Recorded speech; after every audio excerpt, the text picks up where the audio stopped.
내 결혼과 출산 축하로 좋은 가게 좀 예약해줘. 뭐? 내 이름은 마키오 아유미, 28살 회사원이다. 지금 나는 혼자 살고 있는데 본가와 거의 교류가 없다. 고등학교를 졸업하고 바로 취직해서 사택에 살게 된 이유로 엄마 말고는 연락을 하지 않고 있기 때문이다. 이유는 오로지 나를 대하는 태도가 안 좋기 때문이다. 그래도 어렸을 때 부모님에게 귀여움받은 기억은 있다. 하지만 그것도 내가 5살이 되기 전까지의 일이다. 내가 5살 때 동생인 미유키가 태어났다. 미유키가 태어난 후부터 부모님의 관심이 미유키에게 옮겨가서 나에게는 쌀쌀 맞아진 것이다. 나도 나대로 언니니까 참아, 언니니까 동생한테 다정하게 대해야지 하며 바라지도 않은 언니 역할을 강요받아서 동생에게 실증나기 시작했다. 미유키는 자기가 나보다 부모님에게 사랑받고 있어서 억지를 부려도 들어준다는 괜한 자신감이 생겼는지 집에서는 꽤나 제멋대로 굴었다. 방 청소도 언니가 해. 집안일도 언니가 하면 되잖아. 난 바쁘다고. 게다가 성적이 안 좋은 것도 언니랑 같은 방을 쓰면 집중이 안 된단 말이야. 라고 하는 지경. 미유키가 태어난 후로 나는 뭐든지 참아왔다. 내 생일 케이크도 미유키가 좋아하는 초코 케이크. 내가 마음에 들어한 원피스도 미유키에게 빼앗겼고 방도 거의 미유키 취향에 맞췄다. 이렇게 참고 있는데 더 이상 뭘 어쩌라는 거야? 나는 고등학교 2학년 때 진로를 정하는 중요한 시기에 접어들었다. 동생은 아직 초등학교 6학년. 대학에 다니며 사회에 나갈 때까지 함께라니 상상만 해도 싫었다. 그래서 취직을 선택했다. 나는 공부를 잘하는 편이었어서 학교에서도 부모님한테도 대학에 안 가도 되겠어? 라고 걱정받았다. 하지만 부모님이 그런 말을 해봤자 당신들이 동생을 이렇게 만든 탓이잖아 라는 생각만 들어서 아무 말도 하지 않았다. 그리고 나는 기숙사가 갖추어진 회사에 취직해서 집을 나오게 되었다. 그때 동생이 한 말을 아직도 잊을 수 없다. 뭐야, 언니 드디어 쫓겨나는 거야? 아싸! 그럴 리가 없잖아. 내가 선택해서 스스로 나가는 거야. 동생이 나에게 무슨 말을 하든 부모님은 모르는 척이었다. 지금까지 밥도, 옷도, 용돈도 주고 아무런 어려움 없이 키워준 건 감사하고 있다. 하지만 노골적으로 동생을 편애한 것을 용서할 수는 없었다. 그래도 무슨 일이 있으면 곤란하니 일단 엄마에게는 연락처를 남겼는데 연락은 한 번도 오지 않았다. 나는 고졸로 취직한 후 자격증 공부를 해서 스펙을 높였다. 목표로 한 큰 외식 체인 기업에 취직했을 때 한 번 엄마에게 연락한 게 처음이자 마지막이었다. 생각해보면 그것도 엄마에게 칭찬받고 싶다는 마음이 조금 남아있어서 그랬던 걸지도. 그땐 어렸지. 뭐 이제는 아무 상관없지만 앞으로도 나는 가족과 서운한 채로 살아갈 거라고 생각했는데 본가에서 나온 지 10년이 된 28살 여름, 잊을 수 없는 사건이 일어났다. 모르는 번호네. 여보세요? 와, 진짜 받았네. 설마 미유키? 나 말고 그럼 누구겠어? 10년 만에 동생은 더욱 무례해져 있었다. 여기서 어떻게 연락처를 알았냐고 물어보면 당연히 엄마 핸드폰이라고 하겠지. 아직도 동생에게 물은 엄마라면 핸드폰 비밀번호 정도는 알려줬을 법하니까. 그러니까 얼굴도 안 보이는 멀리 있는 존재에게 짜증을 내봤자 의미가 없다. 그래서 10년 만에 연락 주신 이유가 뭘까요? 내 결혼과 출산 축하를 좋은 가게 좀 예약해줘. 뭐? 아 참, 내가 결혼하는 것도 애를 낳는 것도 말한 적 없었지? 언니보다 5살이나 어린데 먼저 이것저것 미안해. 확실히 미유키는 나보다 5살 아래인 23살이었다. 그렇다는 건 22살에는 임신했다는 건데. 하지만 결혼과 출산 축하라고 했으니까. 혹시 혼전 임신? 순서가 무슨 상관이야. 축하할 일이잖아. 뭐 그렇지. 축하드려요. 처음부터 순순히 그렇게 말하지. 왜 나한테 가게를 예약해달라는 거야? 엄마한테 들었는데 외식 체인 같은 데서 일하고 있다면서? 맛집을 잘할 것 같으니까 물어보라고 하더라고. 엄마가 그렇게 생각하고 있는 건 의외였다. 뭔가 조금 간지러워졌다. 하지만 동생은 그런 건 상관없다는 듯이 응? 괜찮지? 귀여운 동생의 부탁이잖아? 인원과 예산은? 장소는 도시가 좋아? 그리고 날짜는? 내 남편이 잘 버는 사람이라 예산은 인당 3만 정도면 되고 사람은 20명이고 장소는 도쿄와 근처면 좋겠어. 친척들이 신칸센 타고 올 테니까 날짜는 다다음 주 일요일 낮 12시로. 알았어. 예약하면 다시 연락할게. 잘 부탁해. 왜 받아버린 거지? 거절할걸. 이게 마지막이야. 그 부모님과 동생에게 무언가를 기대하면 안 된다. 어차피 고마워하지도 않겠지. 이건 어렸을 때 엄마 도움이 되고 싶다는 내 마음을 조금이라도 해소해서 후련해지고 싶은 것뿐이다. 정말 고작 5년이었는데 부모님에게 사랑받았던 기억이 내 안에서 사라지지 않는다니. 진짜 성가시다니까. 그 후 나는 가진 정보들을 정리해서 가장 좋아 보이는 가게를 예약했다. 사이가 좋은 오너였는데 예약을 매우 기뻐해 주셨다. 예약 당일 나는 일단 예약자였으니 30분 일찍 가게에 왔다. 하지만 15분 전이 되어도 미유키 일행의 모습이 보이지 않았다. 엄청나게 안 좋은 예감이 든다. 그때 미유키한테 전화가 왔다. 미유키, 벌써 예약 시간인데 어떻게 된 거야? 무슨 문제라도 있었어? 미안, 거기 말고 다른 가게를 정했어. 뭐? 남편이 오너 셰프를 맡고 있는 고급 이탈리안 모니로 왔어? 아, 언니 자리는 없어. 미안. 그럼 이만. 왜 이렇게 괴롭히는 건지 알 수 없었다. 하지만 동생은 부모님에게 편애받는 애라 집을 나갈 때도 뭐야? 언니 드디어 쫓겨나는 거야? 아싸! 라고 했었으니 오랜만에 나를 소외시킬 수 있는 기회가 생겨서 이런 짓을 했다거나 뭐 그런 거겠지. 난 말이야, 너랑 싸우고 싶지 않았어. 일단 언니니까. 하지만 어쩔 수 없지. 상대가 싸움을 걸면 반격하는 게 당연한 것이다. 그래서 나는 일단 가게 오너에게 얘기했다. 그리고 회사에도 연락을 넣었다. 그리고 10분 후 동생에게 다시 전화가 왔다. 언니! 지금 당장 이쪽 가게로 와! 왜? 내 자리 없다면서. 안 가? 준비해둘게, 제발! 안 돼. 나는 여기 20인분 요리를 해결해야 하니까 취소비 상의도 해야 되고. 취소비도 내고 그쪽 가게에도 제대로 사과할게. 그러니까 도와줘. 이대로면 남편한테 버림받겠어. 그럴만도 하지. 내가 예약한 가게는 외식업계의 중진인 토마루 요시타케가 운영하는 노포 일본 요리점 요시타케였으니까. 나는 아까 말했듯이 외식 체인을 운영하는 모니로봇 홀딩스에서 일하고 있다. 패밀리 레스토랑이 메인인데 그 외에도 이탈리안, 프렌치 등 고급 레스토랑까지 폭넓게 관리하고 있으며 동생이 자랑한 고급 레스토랑 모니는 우리 회사 모니로봇 홀딩스가 관리하는 레스토랑이었던 것이다. 그러니까 동생의 무단 취소는 토마루 선생님과 모니로봇 홀딩스를 적으로 돌리는 행위였던 것이다. 그리고 남편은 모니의 오너 셰프. 다시 말해 간접적으로 나는 그의 상사라는 것이다. 그래서 토마루 선생님의 가게를 예약했는데 동생의 남편이 오너 셰프를 맡고 있는 모니에서 식사 모임을 한다면서 노쇼를 했습니다. 법적 조치를 취한다거나 한번 상의를 하고 싶은데요 라고 본사의 상사에게 상담하자 빛의 속도로 동생이 남편에게 연락이 간 것이다. 아내가 노쇼한 거니까 남편에게도 책임이 있는 거지. 언니 제발 부탁이야. 언니가 와주지 않으면 남편이 나를 절대 용서하지 않을 거래. 최악의 경우 자기가 잘릴 수도 있다고. 왜 언니가 그런 높은 사람이라고 알려주지 않은 거야? 내가 무슨 일을 하든 이번 식사 모임을 노쇼해도 된다는 건 아니었잖아. 그건... 너 처음부터 노쇼할 생각이었지? 아니야. 그러려던 게 아니고. 그럼 어쩌려던 건데? 남편분도 외식업계에서 일하고 있는 거면 무단 취소가 얼마나 무거운 죄인지 아실 거야. 상대는 외식업계에서는 상당히 높은 위치에 계신 토마루 선생님이야. 이번 일에 대해서 남편분이 직접 사죄하러 오셔야겠지. 이 상태를 보아하니 남편은 아무래도 아내, 그러니까 내 동생의 악행을 몰랐던 것 같으니 피해자라고 할 수도 있겠지만 그런 건 상관없다. 나는 외식업계에서 일하는 사람으로서 장난으로 무단 취소를 하는 사람을 절대 용서할 수 없다. 지금부터는 모니로봇 홀딩스 사람으로서 당신에게 정식으로 배상 청구할 겁니다. 잠시만! 제발 도와줘, 언니! 내가 왜 도와줘야 되는데? 결과적으로 동생은 손해배상을 부담하게 되었다. 실례가 많았습니다. 저는 마키오 아유미 씨의 매자인 이지카 유키라고 합니다. 토마루 선생님께 이번 일을 사죄드리러 왔습니다. 그 후 동생의 남편인 이즈카 씨는 정장에 과자를 들고 토마루 선생님에게 직접 사죄를 하러 왔다. 토마루 선생님은 이번 일로 상당히 화가 나셨지만 남편의 성실한 대응과 지불 등은 모두 동생에게 시키겠다는 것, 다시는 이 가게를 이용하지 않겠다는 내용의 각서를 쓰고 겨우 용서받았다. 그 후 이즈카 씨에게 앞으로 동생이랑 어떻게 할 거냐고 물어보자 아이가 태어난 지 얼마 안 되기로 했으니 일단 제가 대신 지불하려고 합니다. 아이를 어린이집에 맡길 수 있게 되면 미유키가 저에게 갚도록 각서를 쓰게 했습니다. 얘기를 해보니 이 사람은 아주 착실하고 성실하다는 인상을 받았다. 그리고 이건 이즈카 씨가 나에게만 알려준 건데 빚을 다 갚으면 친권을 얻고 이혼할 수 있도록 물밑에서 준비하고 있다고 한다. 이번에는 민폐를 끼쳐드려서 정말 죄송합니다. 저는 외식업계에서 일하는 사람으로서 이번 일을 절대 용서할 수 없습니다. 저는 이 일을 좋아합니다. 진심이니 부디... 괜찮아요. 당신을 해고하지 않을 거예요.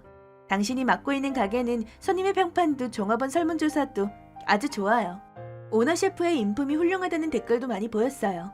그런 우수한 인재를 사적인 원한으로 자르진 않아요. 감사합니다. 처음부터 다시 시작하는 마음으로 노력할 테니 앞으로도 잘 부탁드립니다. 그로부터 1년 후 이즈카 씨한테 무사히 이혼했다는 보고를 받았다. 예정대로 친구와는 이즈카 씨의 것이 되었고 위자료, 재산분할, 양육비를 안 받는 대신 다시는 자기와 아이에게 관여하지 말라는 조건이었다고 들었다. 그 사건이 이즈카 씨에게 정말 용서할 수 없던 일이었다는 게 아주 잘 느껴졌다. 그와 동시에 동생한테 불같이 전화가 왔는데 이걸 어쩌나 하고 일단 받지는 않고 멍하니 바라보았다. 그러자 그 전화가 딱 멈추더니 대신 등록하고 한 번도 연락이 오지 않았던 전화번호가 표시되었다. 여보세요? 아유미? 엄마, 미안해. 미유키한테 다시는 전화하지 말라고 했지만 그 애라면 분명 또 몰래 할 거야. 그러니까 귀찮겠지만 핸드폰을 바꾸고 번호도 바꾸는 게 좋을 거야. 왜? 내 잘못이라고는 안 해? 그럴 리가. 왜냐하면 우리도 몰랐는걸. 그 레스토랑은 아유미가 예약해줬지만 일 때문에 본인은 참가 못한다고 들었어. 그렇구나. 부모님도 사실은 피해자였구나. 하고 무심코 깊은 한숨이 나왔다. 그러니까 유우키 씨가 알려준 사실을 정말 믿을 수 없었어. 우리가 잘못 키웠다는 생각이 들더라고. 엄마, 이 일은 우리가 책임지고 해결할게. 피해를 줘서 정말 미안하구나. 사랑받지 않는 건 알았지만 제대로 키워준 건 감사하고 있어. 고등학교까지 보내줘서 고마워. 아유미, 앞으로는 그 아이를 제대로 관리해줘. 아직 23살이니까 다시 시작할 수 있을 거야. 미안해 아유미. 그 후 나와 엄마의 관계가 바뀌지는 않았지만 엄마한테 연락이 오는 횟수는 늘어난 것 같다. 주로 동생의 근황보고였지만 엄마 말로는 정말 미유키와 관계를 아예 끊고 싶었는지 부모님과 아이의 면회도 허락하지 않았다고 한다. 그래서 내가 이즈카 씨에게 연락하자 그래도 내 얼굴에 먹칠한 죄책감이 있었는지 면회를 허락해 주었다. 왜인지 내가 조카랑 부모님을 잇는 다리를 맡게 된 것이다. 그 아이를 닮을 거면 얼굴만 닮으렴. 예쁘게 태어나서 다행이네. 하지만 이 아이에게 죄는 없다. 건강히 자라주면 좋겠다. 아이는 여자아이로 이름은 유이. 남자 혼자 사는 곤란한 일도 있을 테니 상담을 받아주기로 했다. 하지만 곤란하게도 이즈카 씨는 정말 좋은 사람이라 점점 그에게 끌리고 있다는 것을 눈치챘다. 그것만은 안 된다며 자제하고 있었는데 아무래도 상대도 같은 마음이었나 보다. 그래서 교제는 하면서 유이가 어느 정도 자라면 사정을 설명하고 용서해주면 결혼하기로 했다. 하지만 유이는 여러 번 내가 이모라는 걸 설명해도 엄마라고 부르게 되었다. 뭐 실제로 엄마나 마찬가지니까. 곤란하네. 그 후로 12년 유이가 중학생이 되었을 때 과거에 일어난 일을 말해주었다. 그러자 그런 사람이 엄마가 아니어서 정말 다행이다. 난 그 사람 기억도 안 나는데 엄마랑 아빠 빨리 결혼해. 나한테 부모님은 두 사람뿐이야. 라고 등을 밀어주어 결혼하게 되었다. 일단 엄마에게는 연락을 했는데 울면서 기뻐해 주셨다. 참고로 동생은 지금 친척이 경영하는 회사에서 일하며 집을 나가 자취하고 있다고 한다. 뭐 동생도 이제 35살이 다 큰 어른이니까. 계속 본가에서 살지는 않는 것에 정말 안심했다. 지금은 그쪽에 친구도 생겨서 건강히 잘 지내고 있는 것 같다. 사귀는 사람도 있는 것 같은데 엄마가 결혼만큼은 신중하게 정하렴이라고 당부하고 있어서 최소 3년은 사귀기로 했다고 한다. 하지만 어느 정도 교정은 되어 있어도 우리에 대해서 알려주면 어떻게 될지 모르니까 절대 알려주지 말라고 당부했다. 그로부터 1년 후 나는 임신했다. 정말? 정말로? 4월에 태어날 예정이야. 아싸, 유이! 엄마 임신했다고? 진짜? 아싸, 대박이다! 남편도 딸도 크게 기뻐했다. 41살의 고령에 출산하는 거지만 사랑하는 아이가 태어나는 건 기대된다. 그때 문득 첫째가 귀엽지 않아지는 증후군이 떠올랐다. 뭐? 임신? 정말? 4월에 태어날 예정이야. 그래, 그렇구나. 축하해, 잘 됐구나. 엄마, 왜 그러니? 아니 아무것도 아니야. 태어나면 보러 와도 돼. 그래도 되니? 응, 할머니잖아. 고마워 아유미. 근데 아빠는 어떡하지? 나랑 만나는 거 싫으려나? 그럴 리가. 분명 울면서 기뻐할 거야. 그럼 또 연락할게. 엄마에게 왜 동생만 귀여워했는지 물어보려 했지만 이제 와서 돌주는 건 그만두기로 했다. 엄마도 부모이기 전에 사람이다. 여러 일이 있었겠지. 나는 지금 인터넷에서 첫째가 귀엽지 않아지는 증후군의 기사를 닥치는 대로 읽고 있다. 둘째가 태어나서 제멋대로 된다든가 생리적으로 귀여워 보이지 않게 된다. 어떻게 대해야 할지 모르게 된다는 등 여러 가지 쓰여 있었다. 하지만 딸이 내 배를 쓰다듬으며 동생아 빨리 나와라 라며 웃는 걸 보면 이 아이가 귀엽지 않아 보일 리는 없다는 생각이 들었다. 나도 첫째였는데 첫째는 진짜 손해라니까. 그래? 언니니까 참아라. 언니니까 양보해라. 좋아해서 언니가 된 것도 아닌데라고 계속 생각했어. 엄마. 그러니까 만약에 내가 유이한테 조금이라도 그런 태도를 취하면 바로 싫다고 말해. 나도 조심할게. 괜찮아. 왜냐하면 나는 언니가 되는 게 엄청 기대되는걸. 정말? 나이가 13살이나 차이 나잖아. 오히려 너무 귀여울 것 같아서 걱정이야. 하긴 그렇네. 오히려 이것저것 도와달라고 할까? 나한테 맡겨. 이렇게 좋은 딸을 만난 것만큼은 동생에게 감사해야 할지도 모른다. 나는 내 인생을 내 가족과 함께 걸어가야지. 여기는 너 같은 쥐가 올 곳이 아니란 말이다. 시간 낭비하게 하지 마. 적어도 깔끔한 차림으로 다시 오든가. 아, 그런가요? 그럼 돌아가겠습니다. 내 이름은 후지타 시노부, 28살 고급시계 판매원이다. 이크로카우스 모니로봇에 근무한 지 2년째이다. 여기 오기 전에는 부동산 영업을 했었는데 상사와 타협이 안 돼서 퇴사했다. 이직처로 시계 가게를 선택한 건 시계를 좋아하는 아버지의 영향이다. 고작 시계라고 얕보질 마시길. 우리 가게에서 다루는 시계는 싼 것도 몇십만, 최고급이라면 수천만 원에 달하기 때문에 가격만으로만 따지면 차를 파는 것과 별 차이 없다. 게다가 판매원은 개인 매상이 기록되는데 그 숫자는 보너스액이나 출세에 직접적으로 반영이 되기 때문에 사내 경쟁이 굉장히 심한 회사이기도 하다. 체인점은 여러 개 있지만 우리 점포는 그 중에서도 최상위 매출을 자랑한다. 매달 개인 매상 탑3를 발표해서 표창을 주는데 대부분의 판매원은 넘버원을 목표로 하고 있을 정도이다. 그런 럭셔리한 사파리파크 같은 직장 환경이기 때문에 항상심이 있는 사람이 아니면 살아남을 수 없다. 나 또한 넘버원을 목표로 하고 있다. 그리고 지난달에 드디어 해냈구나. 축하한다. 감사합니다. 처음으로 월간 매상에서 넘버원을 달성해 점장인 코이즈미 씨에게 표창을 받았다. 물론 진심으로 기뻤고 많은 동료들도 아쉬워하면서 축하해 주었다. 하지만 역시 그 중에는 탐탁치 않아 하는 사람도 있었는데 무슨 수를 쓴 거지? 무슨 말씀이세요, 선배? 넘버원이 된 수 말이야. 정성스레 접객해서 매상을 올린 것뿐이에요. 거짓말하지 마. 쥐나 고양이한테만 말을 걸어대면서 그런 매상이 나올 리가 없잖아. 그렇게 말씀하셔도 특별한 건 아무것도 안 했는데요. 설마 너 점장이랑 그런 사이가 된 건 아니겠지? 그래서 좋은 고객을 넘겨달라고 했다든가. 선배, 그 발언은 성희롱이에요. 지금은 예민하신 것 같으니 넘어가 드리겠지만요. 아무튼 이대로 끝나진 않을 거다. 어디 일시적인 영광에 취해 있으라고. 수고하셨습니다. 노골적으로 질투를 부딪히는 이 남자는 같은 직장 선배인 나이토 코이지 선배이다. 나이는 30살로 지난달 매상 넘버원을 딴 인물. 아니, 지난달 내가 탑이 되기 전까지 이 점포에서는 나이토 선배가 부동의 넘버원이었다. 그래서 더욱 괜히 분한 걸지도 모르지만 이런 트집은 좀 그렇지 않나? 참고로 그가 말했던 코끼리나 고양이라는 건 우리 점포의 종업원 사이에서 통하는 은어이다. 100만 원 이상의 시계를 구입하는 부자 고객은 지갑이 크고 손님으로서 수명도 길어서 코끼리라고 부른다. 같은 논리로 몇십만 원짜리 시계를 구입하는 고객은 고양이, 드물게 방문하는 고객이나 사지 않고 보기만 하는 손님을 쥐라고 부른다. 개인적으로는 이 구별은 좀 그렇다고 생각하지만 뒤에서는 당연한 듯이 코끼리를 잡았다, 고양이를 놓쳤다 같은 말을 주고받는다. 위를 노리는 판매원은 다들 코끼리 손님을 원한다. 나이토 선배 또한 매번 수백만 이상의 돈을 써주는 고객을 갖고 있어서 넘버원을 유지할 수 있었던 것이다. 하지만 내 방법은 조금 다르다. 일을 시작한 지 얼마 안 됐을 때 주변 종업원들은 다들 코끼리를 잡으려고 애를 쓰고 있어서 파고들 틈이 없었다. 게다가 억지로 파고들어서 적은 파이를 경쟁해봤자 높은 곳을 노리는 건 불가능할 것 같았다. 그래서 나는 모두가 건성으로 대응하는 고양이나 쥐에 주력을 가해서 적극적으로 말을 걸었다. 이런 가게에 오는 건 꼭 부자만은 아니다. 보너스가 들어서 부모님의 생일, 출세 축하로 자기에게 주는 상 등 다양한 이유로 오기 때문에 평균적인 연봉인 손님도 많다.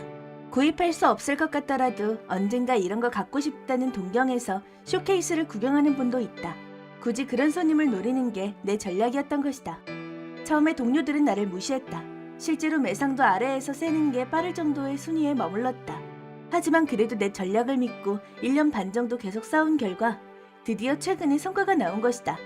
예를 들면 처음에는 쥐였던 손님이 고양이가 되거나 아니면 고양이였던 손님이 코끼리가 되어 돌아온다거나 또 내 접객을 마음에 들어 하신 분이 다른 손님을 소개해주거나 한 것이다. 이게 내 노림수. 코끼리 손님은 귀하게 대접받는 것에 익숙하기 때문에 판매원이 아무리 아부떨며 다가가도 별로 특별하게 느끼지 않는다. 하지만 그렇지 않은 분은 판매원의 대응 방식을 제대로 보고 있어서 성의를 갖고 대하면 진심으로 기뻐해 주시기도 한다. 이렇게 나는 부자인 분들에서 일반 분들까지 폭넓은 층의 고객을 갖게 되어 결과적으로 넘버원이 될 수 있었던 것이다. 아무튼 간에 드디어 목표를 달성한 건 기뻤지만 나이토 선배의 질투는 심했다. 야, 여기 쇼케이스 더럽잖아. 네가 청소해둬. 먼지 하나 없을 때까지 정성스럽게 말이야.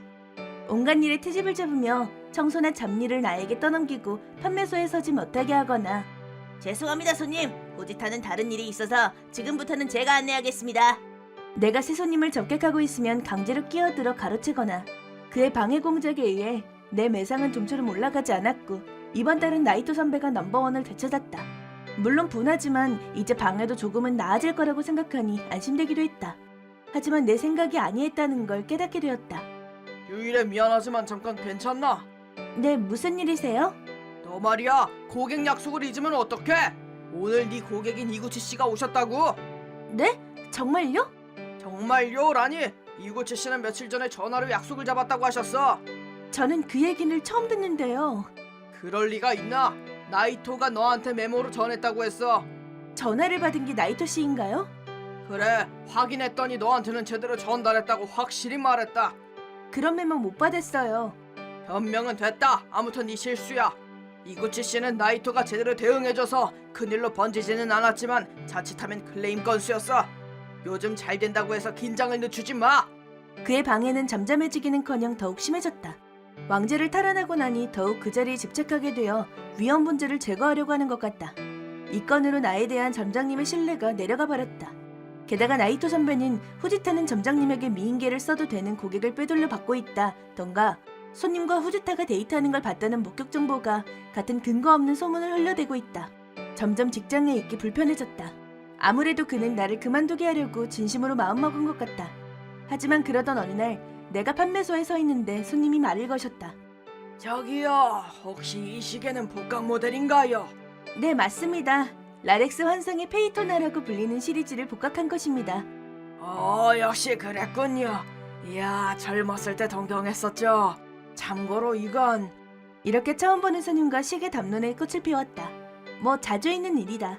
이런 시간은 나도 시계를 좋아하는 사람으로서 그냥 즐기고 있다. 하지만 잘 보자 60대 정도로 보이는 이 손님은 심플하면서도 품이 있고 고급스러운 차림이셨고 이미 차고 계신 시계는 오래된 거지만 초 1급품이었다. 다시 말해 코끼리 중에서도 상당히 상위분인 것 같았다. 그럼 역시 오겠지. 후지타씨 전화 왔어요. 급한 일이라네요. 그럴 줄 알았다. 요즘 조금이라도 돈이 있어 보이는 고객과 내가 대화하고 있으면 반드시 그가 끼어든다. 역시나 전화는 오지 않았고 돌아가 보니 나이토 선배가 아까 그 손님을 안내하고 있었다. 이제 와서 끼어들 수도 없으니 깔끔히 포기할 수밖에 없었다. 마음을 다잡고 업무에 복귀했는데 약 10분 후에 정말 죄송합니다. 죄송합니다. 점장님과 나이토 선배가 아까 그 손님에게 고개를 숙이고 있는 모습을 본 것이다. 현장을 보고 있던 동료에게 들은 말에 의하면 나이토 선배는 조금이라도 비싼 시계를 사게 하려고 고급 모델을 닥치는 대로 추천했다고 한다. 하지만 그 손님이 이것들도 좋지만 저는 그 복각 모델을 보고 싶군요. 나와 얘기한 계기가 된 시계를 보여달라고 그에게 부탁한 것이다. 그 시계도 상당한 고급 모델이지만 욕심을 부린 나이토 선배는 아니, 그건 디자인도 오래됐고 솔직히 별로예요. 그런 것보다 손님에게는 바레게의 최신 모델이 더 잘 어울리실 것 같은데 라는 말을 한 것이다. 그 손님은 젊었을 때 그 모델을 동경하셔서 언젠가 그걸 사자는 마음으로 노력해서 성공한 것이라고 나와 대화할 때 말씀하셨었다. 다시 말해 애착이 있는 모델인 것이다. 그걸 하필이면 종업원이 무시하다니. 손님은 언성을 높이진 않았지만 대신 점장을 부르라고 지시하고 조용히 말씀하셨다고 한다. 그런 말투는 솔직히 불쾌합니다. 그렇게 되어 결과적으로는 둘이 같이 고개를 숙이게 되었다고 한다. 그리고 일단락되자 나를 눈치채신 손님이 나에게 오셔서 저기요, 그 복강 모델을 보여주실 수 있을까요? 네, 잠시 기다려주세요. 이렇게 손님과 다시 시계 담론에 꽃을 피우고 수십 분 후에 손님은 그 복강 모델을 구입하셨다. 후일담.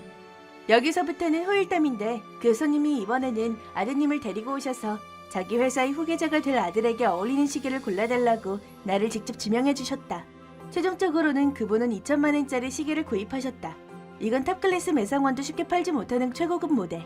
이 장외 홈런이 결정타가 되어 나는 다시 월간 매상 탑에 서게 되었다. 그런데 이 건으로 나이토 선배는 폭주했다. 나뿐만이 아니라 다른 종업원을 대하는 태도도 심해져서 분별 없이 손님을 빼앗기게 되었다. 하지만 이 모델은 어떠십니까? 분명히 잘 어울리실 겁니다. 하지만 예산보다 훨씬 비싼데? 하지만 이건 내부 구조가 훌륭해서 미안, 다음에 다시 올게. 기다려 주십시오. 그럼 이쪽 시계는 어떠신가요? 너무 필사적인 태도로 손님의 예산도 도외시하고 비싼 모델을 강매했기 때문에 전혀 팔지 못하게 되었다. 뿐만 아니라 손님들은 엄청 질색했고 클레임 건수도 늘어났다. 이렇게 넘버원은커녕 탑5에도 들지 못하게 되어 누가 봐도 영락해갔다. 원래 넘버원이었고 접객은 뛰어났지. 신입은 처음에 나이토 씨의 접객을 참고하라는 말을 들을 정도였는데 그런 사람이 명백히 악수를 계속 두는 모습을 보고 있자니 씁쓸했다. 그리고 그런 선배에게 드디어 천벌이 내려지게 된다. 여기는 너 같은 쥐가 올 곳이 아니란 말이다. 시간 낭비하게 하지 마. 적어도 깔끔한 차림으로 다시 오든가. 가게 안에 나이토 선배의 화내는 소리가 울려 퍼졌다. 우연히 나도 근처에 있었는데 얘기는 10분 전으로 거슬러 올라간다. 10분 전. 선배에게 여성 손님이 말을 걸었다. 저기요, 이 시계 좀 보여주실 수 있을까요? 네, 뭐 상관없는데요. 선배는 내키지 않는 걸 숨기려고 하지도 않았다. 그 여성은 낡은 티셔츠에 청바지라는 꽤나 러프한, 아니 조금 지저분한 차림이었다. 이 시점에서는 솔직히 나도 그냥 구경하러 온 거라고 생각했을 정도이다. 하지만 의외로 그 여성은 적극적으로 이것저것 질문했다. 하지만 선배는 귀찮은 듯이 대충 대답할 뿐 내심 빨리 돌아가라고 생각하고 있다는 게 빤히 보였다. 저 태도는 좀 아니지 싶었는데 다른 손님이 나에게 말을 거셨다. 얼마 전에 나이토 선배가 시계를 판 본으로 꽤 고급진 걸 구매하셨던 게 기억이 났다. 나에게 말을 거신 건 우연이겠지만 바로 옆에 있던 선배는 초조해하기 시작했다. 바로 나를 제치고 그 손님에게 붙고 싶은 거겠지. 하지만 그는 눈앞의 여성에게 아직 잡혀있다. 그리고 내가 손님을 다른 판매소로 안내한 몇 분 후에 그 화내는 목소리가 들린 것이다. 허둥지둥 달려가 보자 선배는 시뻘건 얼굴로 그 여성을 노려보고 있었다. 아무리 가망 없어 보인다고 해도 이 태도는 판매원으로서, 아니 애초에 인간으로서 완전히 아웃이다. 하지만 여성은 차가운 태도로 아 그런가요? 그럼 돌아갈게요 라고 하면서 발걸음을 되돌렸는데 다음 순간 가와모토 멜로님 잠시 기다려 주십시오. 쇼란을 듣고 온 점장님이 허둥지둥 그녀를 멈춰 세운 것이다. 카와모토 멜로님? 이상한 이름이지만 어디서 들어본 것 같은데? 안녕 코이즈미 씨. 오랜만이네. 점장이 되었다는 말은 들었어. 네, 덕분입니다. 저 남자 직원이 돌아가라고 하길래 돌아가려던 참이야. 그러자 점장은 안색이 파래져서 그 자리에서 엎드렸다. 정말 죄송합니다. 저 녀석의 말은 무시해 주세요. 아, 당신 대체 교육을 어떻게 하고 있는 거야? 드릴 말씀이 없습니다. 저 직원은 엄중히 처벌하겠습니다. 그리고 나는 드디어 그녀의 이름을 어디서 들었는지 떠올렸다. 카와모토 멜론이라면 일본을 대표하는 초인류 소설가이다. 즉, 저 여성은 겉모습과 달리 엄청난 코끼리였던 것이다. 나중에 들은 말인데 카와모토 씨는 점장님이 전 점포에서 판매원을 하던 시절 자주 방문하셨었는데 우연히 취재로 이 주변에 오게 되어 가게에 들렀다는 것이었다. 차림새가 초라했던 건 집필 기간 중에는 최대한 편하게 입고 싶어서라는 이유라고 한다. 뭐 아무튼 나이토 선배는 점장님의 중요한 손님에게 하필이면 화를 내버린 것이다. 앞으로 선배가 어떻게 될지는 쉽게 예상이 가지만 대체 무슨 짓을 한 거냐? 죄송합니다. 사과로 끝낼 문제가 아니야. 미안하지만 자네가 요즘 하는 짓은 더 이상 감싸줄 수가 없다. 자넨 이제 해고야. 그것만은 손님에게 화를 내는 판매원을 세워둘 수 있겠냐? 당연하다면 당연했다. 선배는 드디어 해고당했다. 몇 번이나 해고만은 봐달라고 울며 매달렸지만 점장님은 들어주지 않았고 선배는 그대로 조용히 사라졌다. 나는 점장님의 명령으로 와카모토 멜론 씨의 접객을 맡게 되었다. 현재 일단 넘버원이니 뭐 타당한 거겠지. 어머, 당신 정말 시계를 좋아하는구나? 얘기하고 있으니 기분이 좋아져. 감사합니다. 아까 그 무례한 남자가 뭔가 당신에게 이상하게 집념을 불태우는 것 같던데? 눈치채셨어요? 이래봬도 소설가니까 인간관찰은 특기거든. 앞으로 당신에게 시계를 사는 대신 지금까지 있었던 일을 말해주지 않을래? 재밌어 보이는 냄새를 놓칠 순 없지. 그렇게 말하면서 카와모토 선생님은 소녀 같은 장난스러운 미소를 지으셨다. 대선생님께 받은 부탁을 거절할 수는 없었다. 무엇보다 점장님도 카와모토 씨의 기분이 좋아진다면 뭐든 하라는 것 같았고, 나는 특별히 VIP 룸 사용을 허가받아서 이 시계 가게에 오기까지의 일, 그리고 나이토 씨한테 받아온 갖가지 괴롭힘에 대해서 선생님께 말씀드렸다. 선생님은 계속 묵묵히 사각사각 펜을 움직이셨다. 대단하다. 소설가가 펜을 움직이는 모습은 처음 봤어.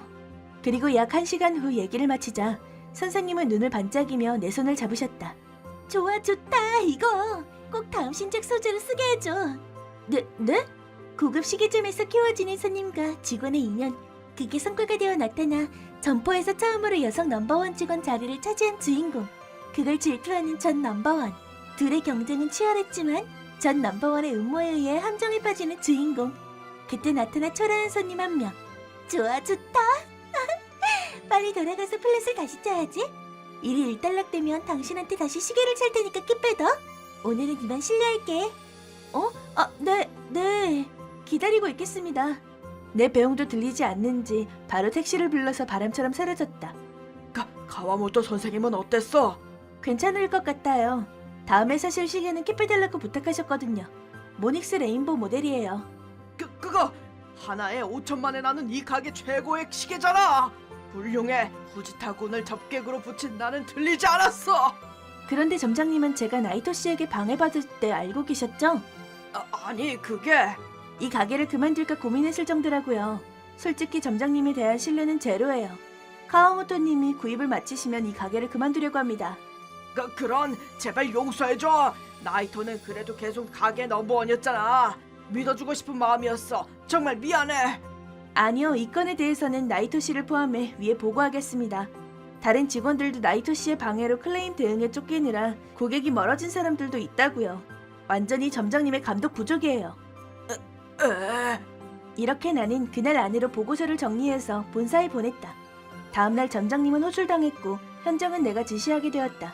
9일 본사에서 검은 점정을 입은 딱 봐도 높아 보이는 사람이 와서 점장님이 감등 처분을 받게 된 것, 다른 점포로 이동하게 된 것, 새 점장님이 나중에 파견 올 거라는 것을 통지하셨다. 엄정한 처분을 내려주는 회사여서 다행이라고 가슴을 쓸어내렸다. 또한 비싼 물건을 사주는 단골 손님분들께는 지금까지의 일을 사줘야 하기 위해 한 분 한 분 전화로 연락드렸다. 그러자 그 나이토라는 놈이 없는 거면 다시 편하게 시계를 즐길 수 있겠다. 또 새로운 모델이 들어오면 알려주세요. 반드시 갈 테니까요. 라고 따뜻한 말을 들려주셨다. 정말 이렇게 멋진 손님들에게 불성실한 짓을 저지른 나이토와 그걸 감싸준 점장에게는 화가 난다. 하지만 이미 사라진 인간들에게 화를 내봤자 의미가 없다.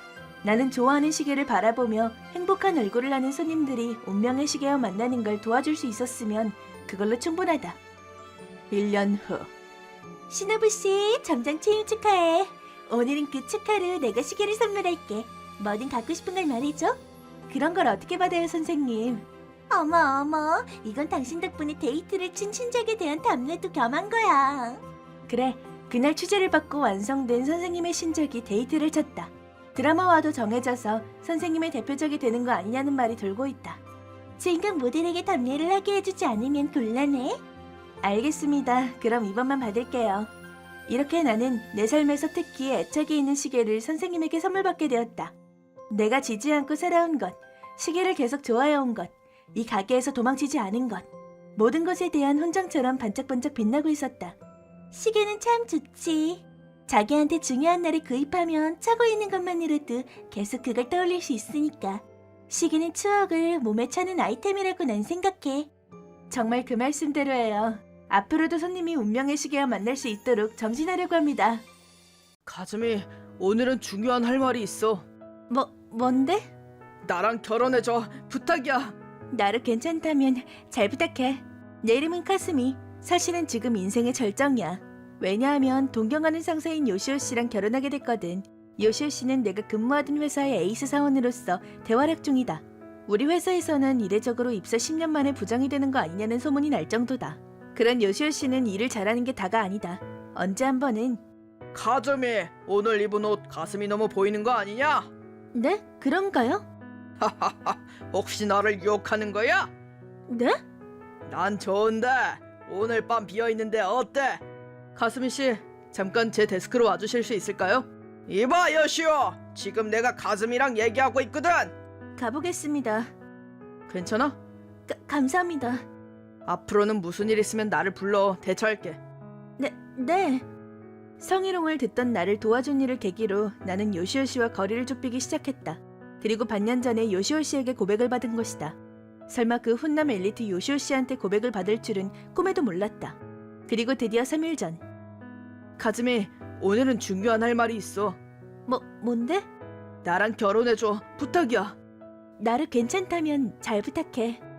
이렇게 우리는 골인에 성공한 것이다. 그 후 식을 올렸고 부모님은 내 결혼을 축하해 주셨다. 요시오 씨의 어머님도 다정해 보이는 분이고 앞으로 멋진 가정을 만들 수 있을 것 같다. 식이 끝난 다음 날 요시오 씨가 어떤 제안을 했다. 가즈미, 부탁이 하나 있어. 뭔데? 뭐든 말해. 식대 눈치챘겠지만 나한테는 아빠가 없어. 내가 어렸을 때 아빠랑 엄마가 이혼하셨거든. 그래서 엄마는 혼자서 나를 키워주셨어. 그래서 말인데 너도 알다시피 엄마는 나이가 많으시잖아. 그러니까 엄마랑 같이 살고 싶어. 괜찮을까? 요시오 씨의 어머님은 아주 다정해 보이는 분이었으니 아무런 걱정 없을 거라고 생각해서 시어머니와의 동거를 받아들였다. 요시오 씨도 내 말을 듣고 안심했는지 안도하는 표정이었다. 나는 이 사실을 부모님에게 상담했다. 그러자 믿기지 않게도 부모님은 우리에게 새로운 마이홈을 지어주셨다. 아니, 나와 요시오 씨의 결혼이 정해진 뒤 모아둔 저금을 깨서 우리의 마이홈을 지어주고 계셨던 모양이다. 결혼뿐만이 아니라 꿈꾸던 마이홈까지 손에 넣은 우리. 이렇게 나와 요시오 씨, 그리고 요시오 씨의 어머님 셋의 생활이 시작되었다. 여기까지는 순풍만범. 새 생활이 시작된 후에도 멋진 생활이 기다리고 있을 거라고 생각했다. 그런데 가즈미 씨, 밥은 아직 멀었어?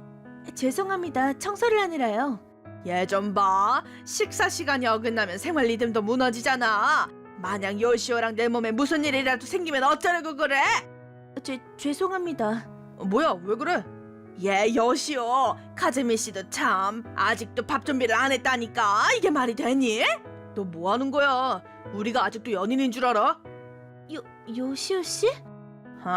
불만 있어? 빨리 움직여. 대체 둘에게 무슨 일이 있었던 건지 놀랄 정도로 변모한 모습에 나는 할 말을 잃었다. 기분이 안 좋았던 걸까?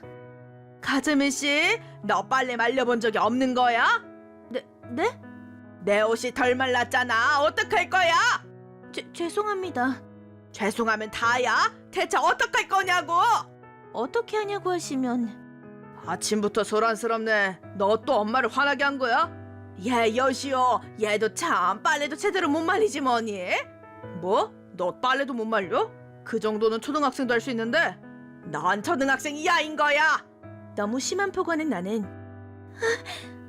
울면 용서할 줄 알아? 진짜 웃긴다. 무슨 유치원생도 아니고 이 정도로 울어? 이럴 리가 없어. 내가 상상했던 결혼 생활은 더 밝은 것이었는데 나는 어떤 추측을 했다. 어쩌면 요시오 씨는 하는 말은 뭐든지 들어주는 가정부 같은 사람을 원했던 거 아닐까? 결혼 생활의 고민은 직장에까지 파생했다. 야, 신혼부부! 하지 마세요. 근데 카즈미 진짜 부럽다니까? 맞아. 어떻게 요시오 씨랑 결혼했지? 아니야, 그 정도는. 주변에서 축하를 받는 게 너무 괴로웠다. 요시오 씨는 겉으로는 아주 좋은 사람이다.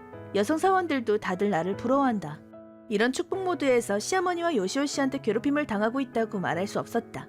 사실을 말해봤자 내 말을 아무도 믿어주지 않을 것이다.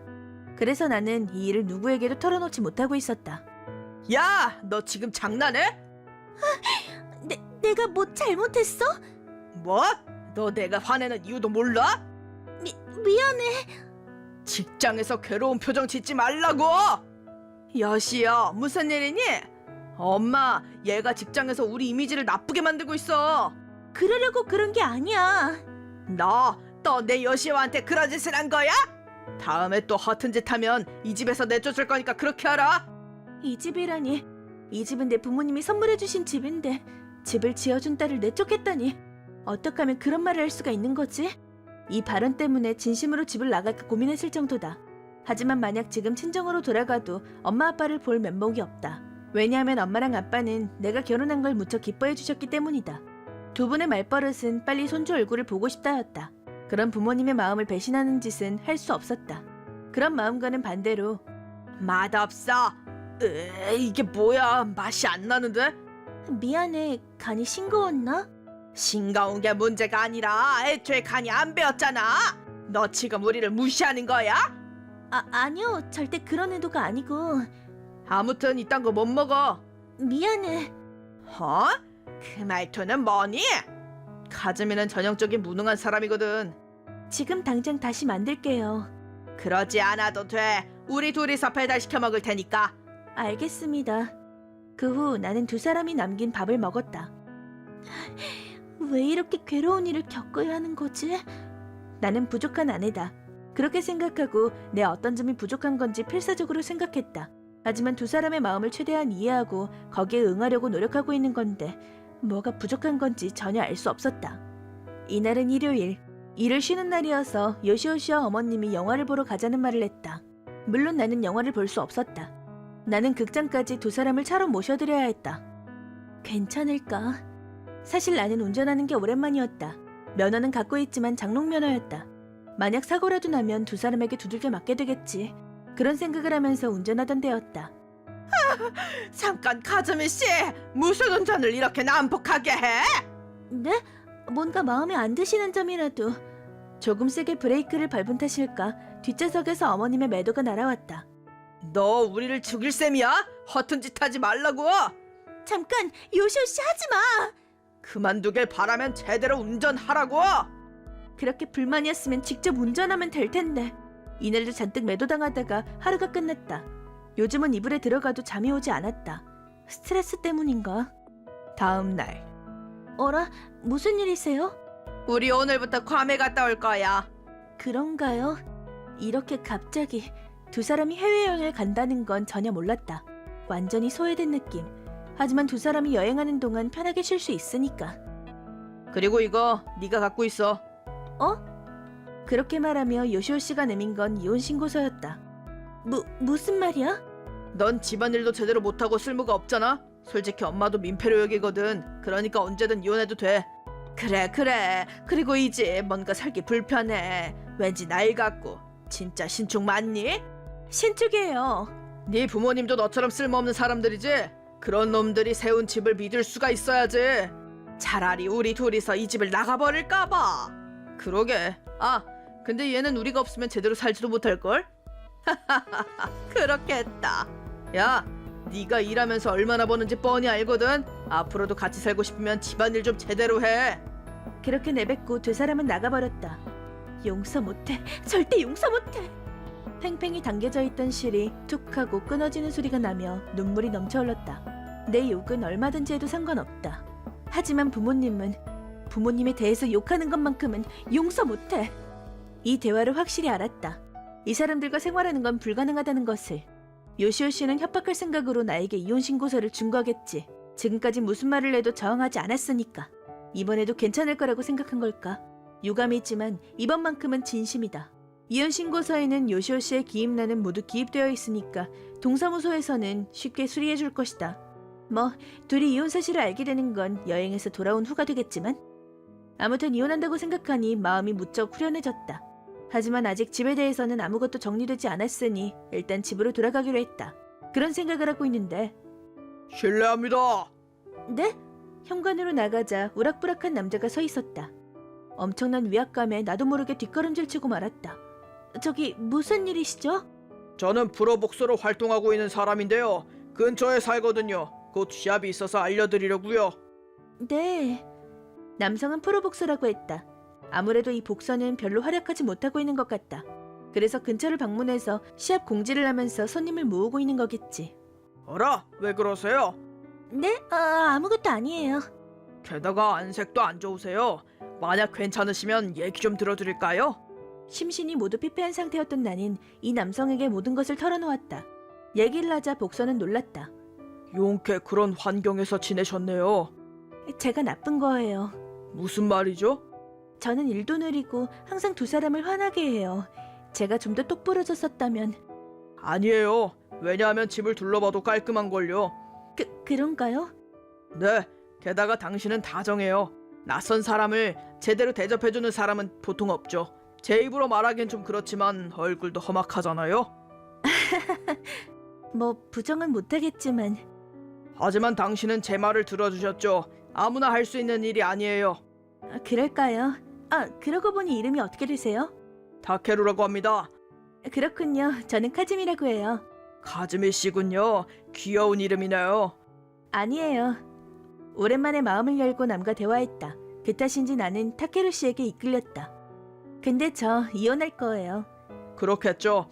얘기를 들어보니 제대로 된 남편과 시어머니가 아닌 것 같으니까요. 이 집을 내놓고 친정으로 돌아가려고요. 이 말을 하자 타케루 씨는 잠깐 입을 다물고 무언가를 생각하는 것 같았다. 카즈미 씨, 이런 걸 묻는 건 실례겠지만 이 집을 저에게 양도해 주시지 않으시겠어요? 네? 아니에요. 농담이에요. 괜한 걸 물어봐서 죄송해요. 하지만 저는 언제든 훈련할 수 있도록 집에 트레이닝 룸을 갖고 싶었거든요.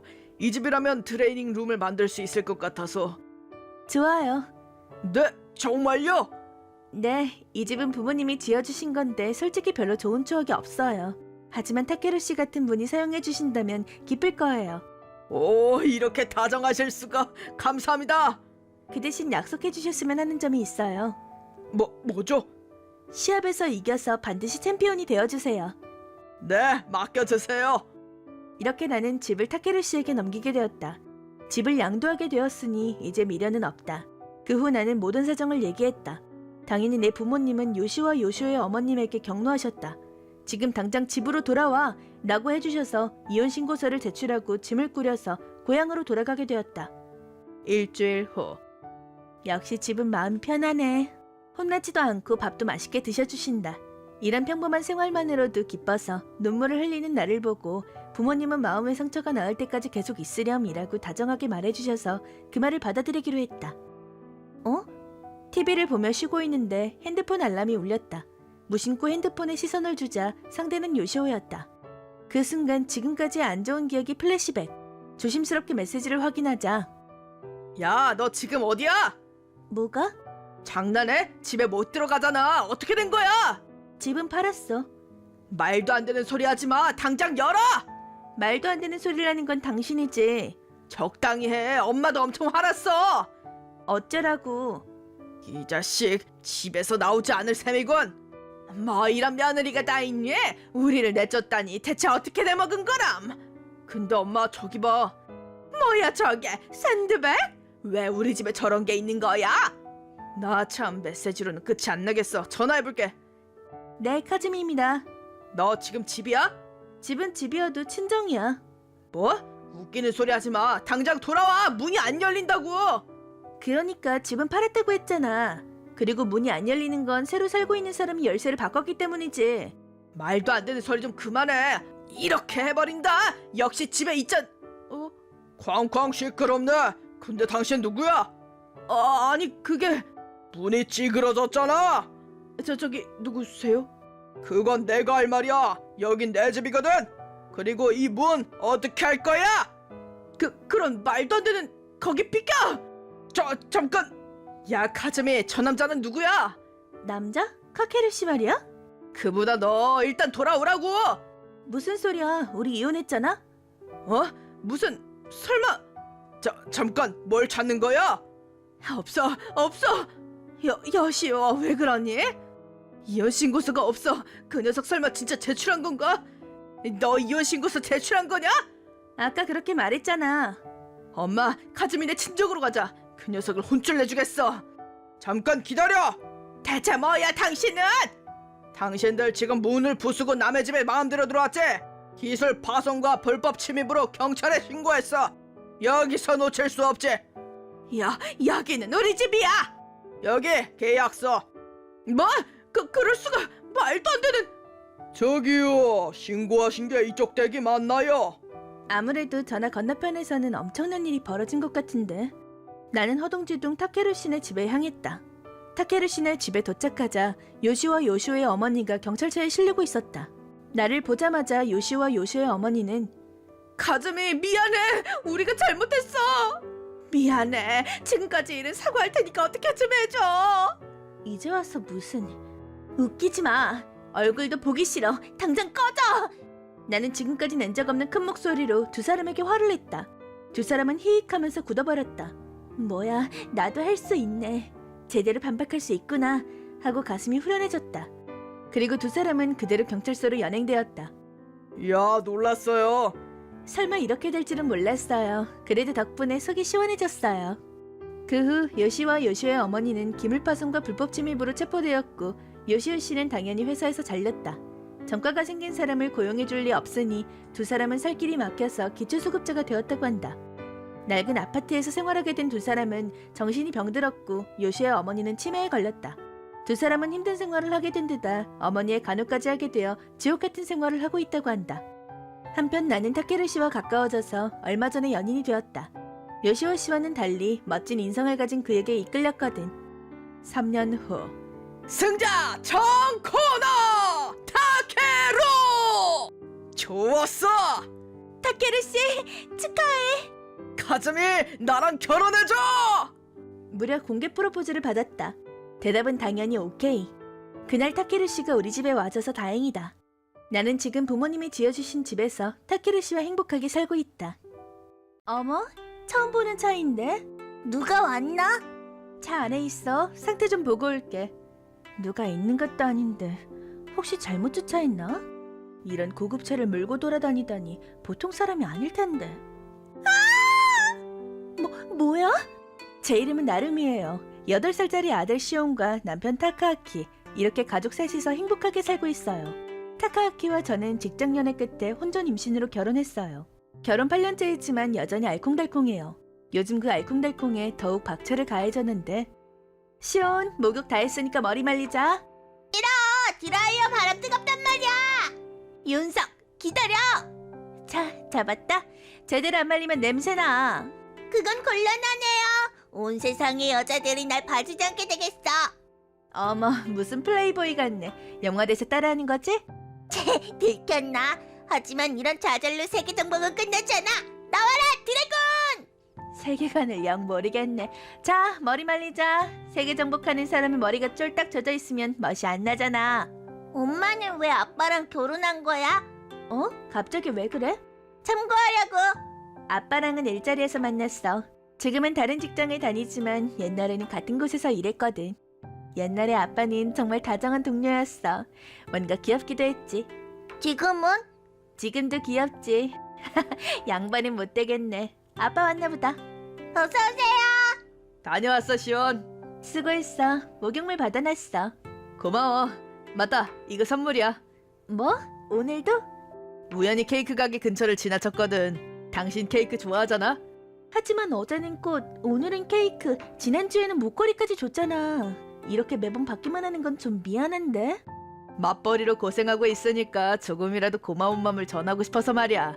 내가 일하고 싶어서 일하는 건데. 그래도 난 좋아. 빨리 먹자. 참, 그렇지. 케이크 전에 같이 목욕할까? 잠깐. 방금 목욕했잖아. 까먹었다. 뭐, 목욕은 몇 번 해도 좋은 거지. 가자! 정말 못 말린다니까. 이것만 보면 사이 좋은 가족, 따뜻하고 멋진 남편이라고 생각하실지도 몰라요. 하지만 감이 좋은 분들은 위화감을 놓치지 않으셨을 거예요. 아하, 그건 수상하네. 그치? 요즘 맨날 선물을 사온다니까. 나름이 그건 정말 위험한 증거야. 어쩌면 바람 피우고 있을 가능성도 있어. 역시 그런 것 같아? 그녀의 이름은 마나. 고등학생 때부터의 절친으로 어른이 된 지금도 불평이나 고민을 상담할 수 있는 의지되는 존재예요. 내 친구 남편도 그랬어. 어느 날을 기점으로 유독 외식할 때 자기가 산다고 하고 좋아하는 브랜드 백 같은 걸 사주게 되었대. 확실히 백도 사줬지? 결국 그 남편은 바람을 피우고 있었다는 거지. 그것도 4달이. 그 숫자는 예상 못했다. 왜 다정하게 대하냐면 말이지. 일단 뭔가 죄책감이 드니까 선물로 메우려고 하는 거야. 아무것도 메워지지 않지만 또 다른 이유는 헐버무리기 위해서야. 일부러 다정하게 대해서 바람이 들키지 않게 하는 거지. 기분을 좋게 해서 눈치채지 못하게 하는 거야. 그래서 헤어질 거야? 아니, 그냥 의심하는 거지. 진짜 바람 피우고 있는 건지는 모르니까. 그럼 빨리 확인해야지. 탐정 고용할래? 그렇게까지 거창하게 할 필요는 없고 이 일로 완전히 의심하는 것도 미안하니까 슬쩍 물어볼까? 나름이는 다정하네. 나는 남편한테 GPS 붙였는데. 뭐? 너무 심한 거 아니야? 옛날에 말이지 러브호텔 주변을 서성이는 걸 GPS가 탐지했거든. 그때는 2번 다시 안 할 테니까 용서해달라고 해서 눈 감아줬지. 그렇게 생각하니 심한 게 아닌 것 같기도 하네. 평생 같이 있을 생각이면 어느 정도의 관리는 필요하다고 생각해. 잊어버린 거 없어? 예를 들면 그래 숙제라든가? 아 큰일 났다. 숙제 까먹었다 하는 걸. 그건 그냥 혼나고 와. 학교 가기 싫어졌어. 그래도 가야지. 네. 근데 오늘 아침부터 머리가 좀 아파서 우울해. 또 그런 소리 한다. 순순히 혼나고 와. 자, 늦겠다. 네. 나도 숙제 같은 건 잘 안 해가서 자주 혼났지. 그렇구나. 의외다. 시오는 날 닮았나? 저기 타카야키, 나한테 뭐 숨기는 거 없어? 아무것도 없어. 즉답? 아무것도 없으니까 왜 그런 걸 물어? 요즘 선물이 많길래 왜 그런 말 있잖아. 남편이 갑자기 선물을 주는 건 바람 피우는 신호라고. 에? 뭐야, 너무하네. 내가 호의를 주는 선물 때문에 의심하게 됐다는 거야? 그런 건 아닌데. 너무해. 나는 정말 당신을 생각해서 준 건데. 미안 타카야키. 의심한 내가 나빴어. 정말 미안해. 괜찮아. 하지만 그런 눈으로 보면 앞으로 다시는 선물 안 해줄 거야. 일하러 갈게. 타카야키. 당신도 빨리 준비 안 하면 늦는다. 마나의 말을 그대로 받아들인 저 스스로에게 무척 혐오감이 들었어요. 옛날부터 타카야키는 서프라이즈하는 걸 좋아하는 사람이었어요. 직장에서도 서비스 정신이 넘쳤고 선물을 주는 게 드문 일도 아니었어요. 그런데 저는 금방 의심하고 일이 손에 안 잡히네. 타카야키한테 어떻게 사과하지? 용서해줄까? 네, 여보세요? 네? 시온이 고열이요? 39도? 당장 데리러 갈게요. 타카야키에 대한 죄책감으로 가득할 때 시온이 학교에서 고열이 났다고 연락이 왔어요. 저는 서둘러 학교로 달려가 바로 병원에 데려갔죠. 진찰 결과 과도한 스트레스로 인한 것이라고 해서 시온과 저는 집으로 돌아가게 되었어요. 과도한 스트레스라니 선생님한테 그렇게 심하게 혼났어? 선생님이 혼내는 방식에 문제가 있었나? 아니야 엄마. 사실은 혼나는 거에 너무 쫄아서 머리가 어지러워졌어. 그러니까 과도한 스트레스라는 게 혼나는 것에 너무 겁먹어서 생긴 거야? 아마 이제 멀쩡해. 선생님이 그렇게 무섭구나. 이제 숙제 까먹으면 안 된다. 네. 어머? 처음 보는 차인데? 누가 왔나? 차 안에 있어. 상태 좀 보고 올게. 누가 있는 것도 아닌데 혹시 잘못 주차했나? 이런 고급차를 몰고 다니다니 분명 보통 사람이 아닐 텐데. 뭐야? 차주인을 찾고 있는데 집안에서 여성의 비명소리가 들렸어요. 무슨 엄청난 일이 일어난 게 아닐지 걱정이 된 저는 방망이를 한 손에 들고 집으로 들어갔어요. 그러자 욕실 쪽에서 무슨 말소리가 들렸는데 차갑다니까 뭘 뿌리지 마 정말. 아이 참 싫다니까. 헐, 그렇게 말해놓고 진짜 바람 피우는 패턴이었냐고. 내가 후회한 시간을 돌려줘. 시온, 할머니 할아버지네 집에 갈까? 왜? 지금 집에 엄청 커다란 벌레가 여러 마리 있어서 업자한테 부탁하지 않으면 큰일 날 것 같거든. 벌레 싫어. 빨리 가자. 그래, 빨리 갔다가 돌아와서 업자를 불러야지. 아내한테 다정하게 대하고 있어? 뭐 그렇지. 연기해야 하는 게 귀찮지만. 타카키, 좀 차가워. 아내한테 다정하게 굴지 않으면 들킨다. 걔 그렇게 안 똑똑해. 감도 안 좋고 바람 피워도 눈치 못 챌걸. 그럴까? 나라면 바로 알 것 같은데. 하긴 오늘 아침에 선물 작전에 대해서 물어보긴 했지. 수상하다고. 거봐, 그래서 너무 진부한 작전이라고 했잖아. 역시 너무 진부했나? 다른 좋은 작전 없어? 글쎄? 아니, 욕실에 대체 몇 분을 있는 거야? 시온도 데려다 줬으니까 이제 나왔을 거라고 생각했는데. 어떡하지? 다른 사람한테 상담하고 싶은데. 여보세요? 많아? 간절하게 상담하고 싶은 게 있는데. 무슨 일이야? 네 말대로 바람이었어. 시온이 좋대 해서 점심에 집에 돌아왔더니 욕실에서 꽁냥대고 있었어. 지금도 욕실에 있어. 벌을 주고 싶은데 뭔가 좋은 방법 없을까? 오늘 쉬는 날이니까 바로 갈게. 마나는 5분도 안 돼서 달려와 주었어요. 그 후 저는 마나에게 지시받은 대로 움직여서 탈의실에 카메라를 설치하고 노트북을 사용해 차 안에서 상태를 지켜보기로 했어요. 저기 슬슬 나가지 않을래? 나 목말라. 그래. 하긴 저녁까지 정리 안 하면 큰일 날 테니까. 맞아. 빨리 나가자. 증거인멸, 증거인멸.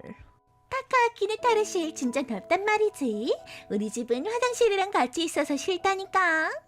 사장님한테 조르면 안 돼? 더 좋은 집에서 살고 싶다고. 아빠 엄청 쪼잔해서 허락 안 해줘. 안 열려. 뭐? 그럴 리가. 어떻게 된 거지? 목말라.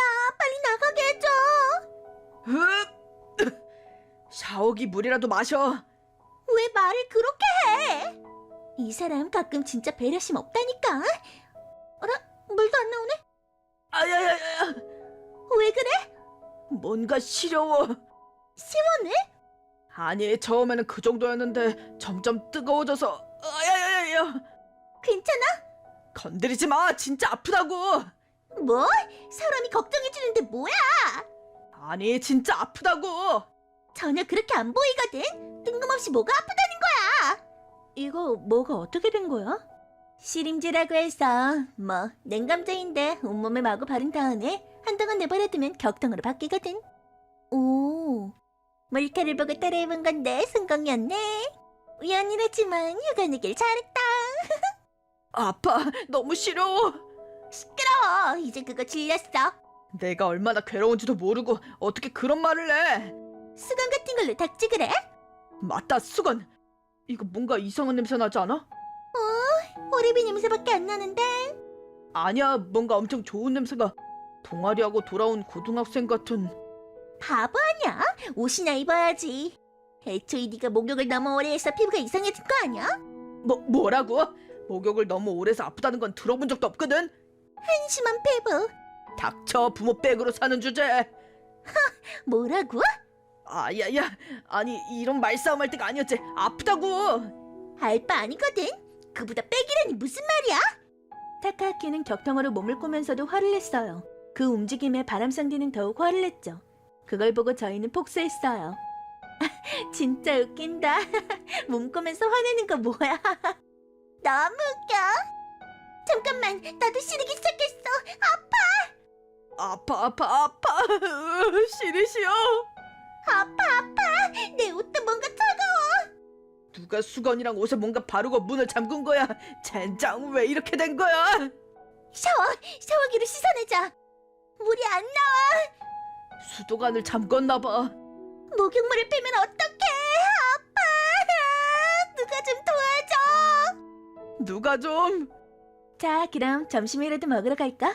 그래. 파스타 먹고 싶다. 나 맛집 알아. 3시간 후. 수고가 많아. 시림제 미력은 어땠어? 네가 안 짓이었냐? 잘도 이런 짓을. 저희가 잘못했습니다. 이혼하고 위자료도 최대로 지불할 테니 제발 저희를 용서해 주세요. 자, 따라해. 하나, 둘. 진짜 기분 나빠.